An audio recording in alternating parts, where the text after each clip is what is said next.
नमस्कार दोस्तों, प्रेम की बात में आप सभी का एक बार फिर से स्वागत है। उम्मीद करता हूँ आप सभी बेहतर होंगे। दोस्तों, जैसा कि आप जानते हैं, इस समय बिहार के जो विधानसभा चुनाव उसकी घोषणा बहुत जल्द होने वाली है और मूल रूप से दो गठबंधन बिहार में चले आ रहे हैं। अभी तक का ट्रेंड वही है, एक है एनडीए और दूसरा है महागठबंधन।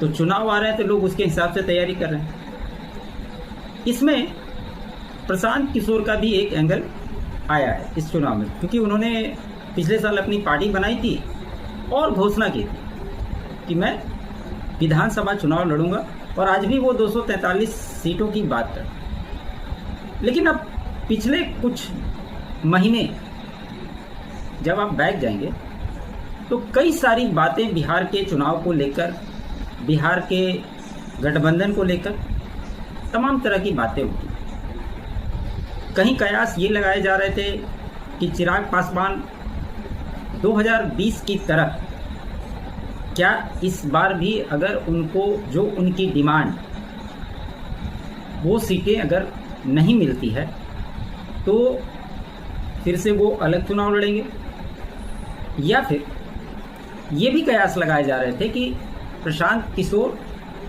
और चिराग पासवान मिलकर के भी चुनाव लड़ सकते। लेकिन आज के राजनीतिक दृष्टिकोण से चिराग पासवान को भी ये बात भली भांति वाकिफ है कि अभी वो एनडीए से अलग होकर चुनाव लड़ना कतई पसंद नहीं है।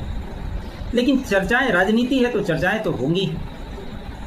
ऐसे में अब चूंकि चुनाव अब नज़दीक आ गए हैं और आचार संहिता भी बहुत जल्द लागू हो जाएगी, ऐसे में सीटों के बंटवारे को लेकर ही सबसे बड़ा प्रश्न चिन्ह बना हुआ।